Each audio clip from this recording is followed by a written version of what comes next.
Sigurno da nisam si predstavljao seveda da je Domžale klub, v katerem se mladi igralci razvijaju in je želja tujina, tako sam tudi jaz prišel s tom željom.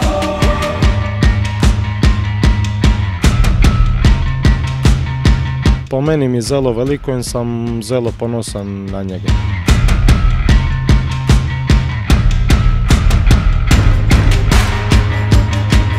Pa prva tekma, spomnim se zelo dobro, tu smo igrali na domaćem igrišću proti Celju in spomnim se nekih dogodkov, nekih akcij.